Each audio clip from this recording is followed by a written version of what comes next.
Hello and welcome to my video. Please do like and subscribe if you aren't already. So today, as you can see, I'm in my studio. So here's one of my work desks that is alongside what will be my painting wall, which hasn't yet been completely established, but it's partway through. So what I wanted to do today was to talk to you about something which I haven't really talked about on videos before. If you follow me on social media, you might have heard me mention it. But I want to talk about my 100-day project. And you may think, oh, that's funny. She's not been sharing much about that. And that is also true. But what I decided this year was that it was a really busy time at the start of the 100-day project, which was midway through February. So the 13th of February, the official 100-day project started. And the idea is that you come up with a project or something that you focus on and you explore it for 100 days consecutively. And you share on social media as and when it works for you. And at that time, I was very close to having the start of the Landscape Inside Out exhibition. So I knew from the start that it was not going to be possible for me to keep up. But what I also knew was that I really would benefit from actually having something that without pressure I could just explore and keep my creative practice going. Now, in the past, I would never have done something like this because in the past I would have it'd have had to be completely brilliant and full on or not at all. I think over time, and I think it kind of fits with developing a creative practice, it's best, or at least it's best for me, not to set those ridiculous standards up, because the reality is that it's almost impossible sometimes to fulfill the brief. So I decided that I was going to make a start. I was going to do my best, and I wasn't going to necessarily get derailed. But if it didn't work out in the time, I was just going to continue on and do my 100 days, but not necessarily in consecutive 100 days. So that's what I have been doing.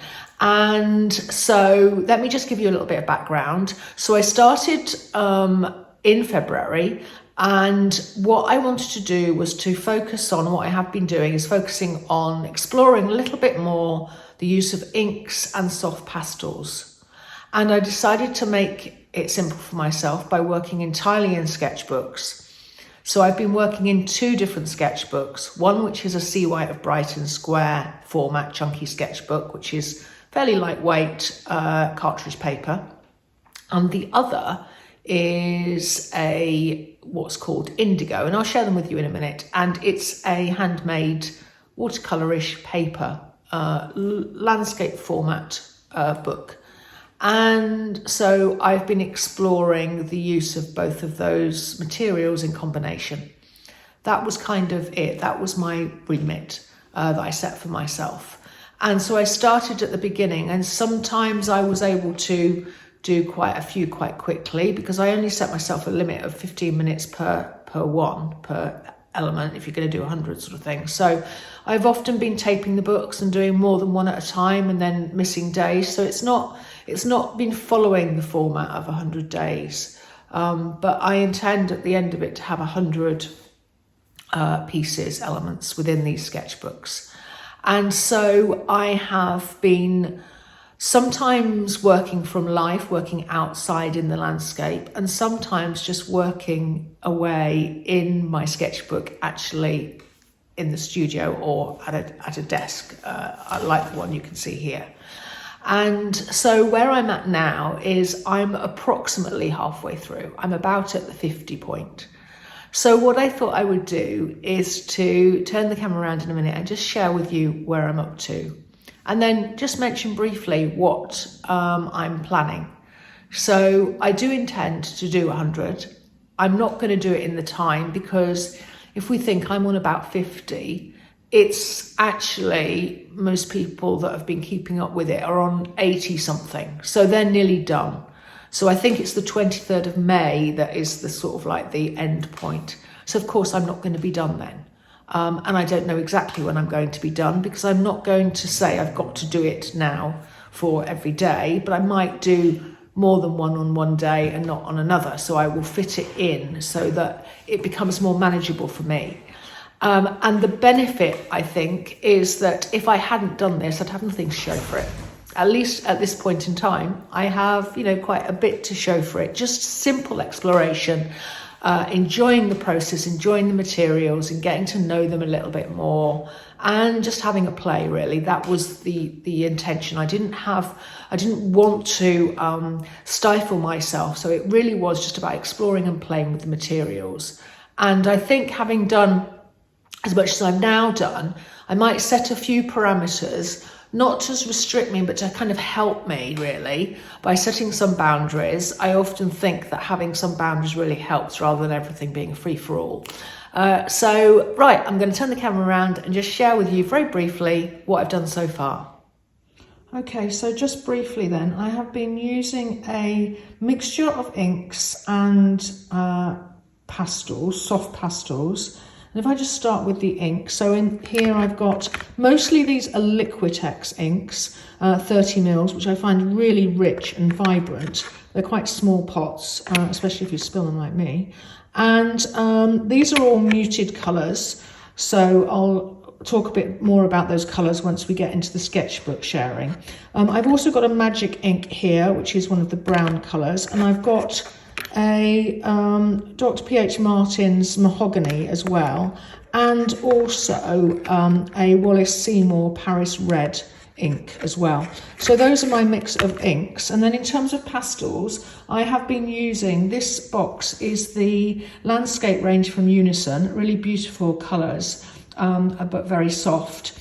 And these are just also Unison colours, which I already had like a few different ones. So I've been using them in combination. And then I've been using different tools, mainly with the inks. So I've been using the palette knife and different brushes. In fact, a whole range of brushes, including this smaller one, but I've got a bigger one as well. Also dip pens and twigs to sort of scratch and move the ink around.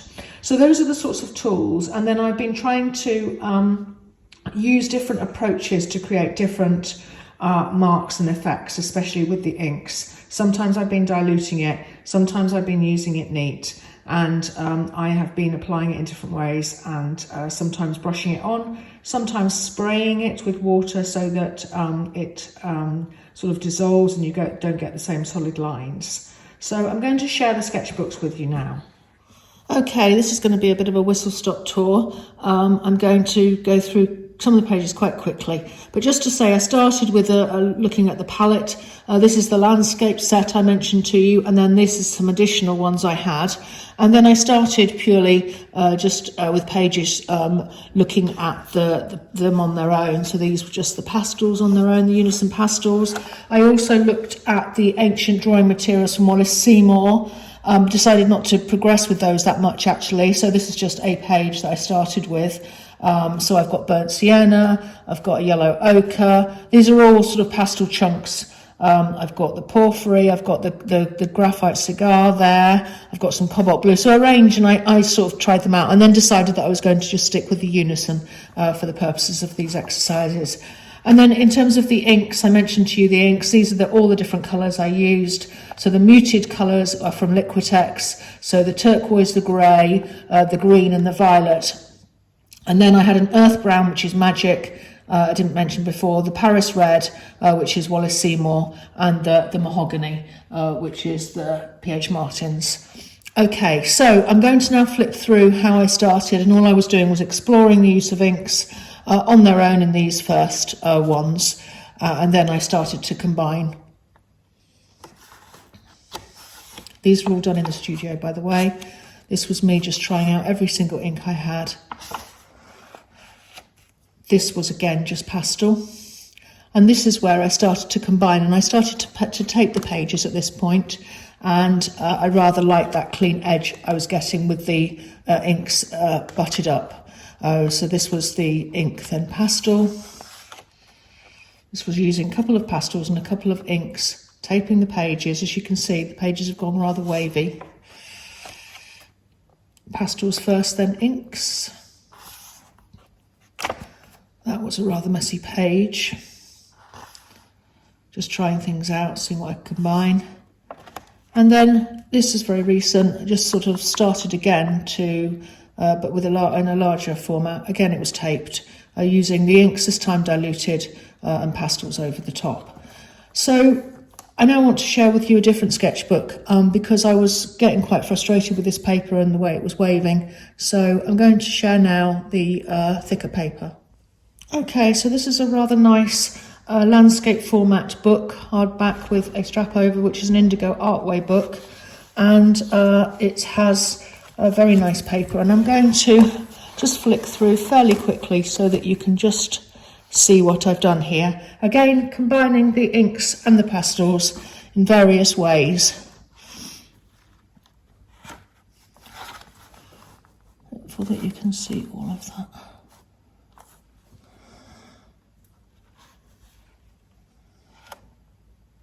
These were done on location.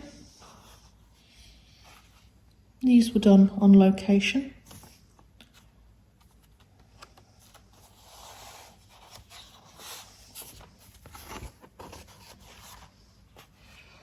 These were done on location.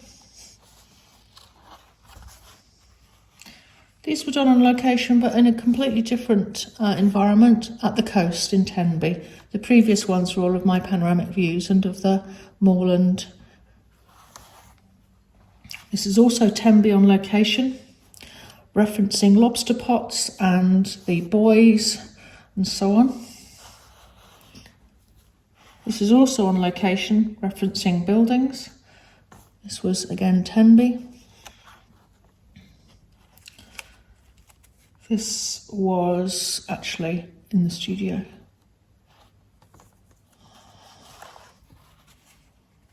In the studio.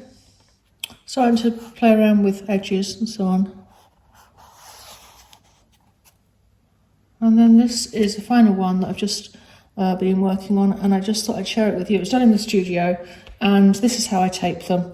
And then when I take the edges off, you get a really nice clean edge line, which I really like.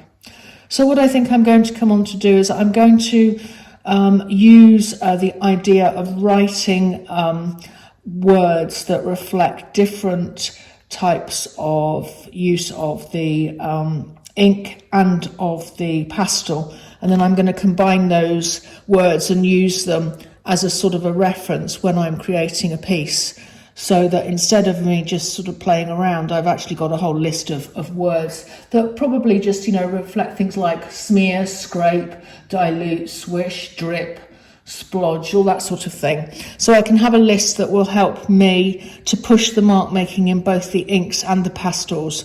To be honest, I find that the inks, I can get quite a range of variety in the way that I apply the ink, and I need to sort of do that a little bit more with the pastels. Anyway, thanks very much for watching, and please do like and subscribe, and I'll catch you next time. Thanks a lot. Bye-bye.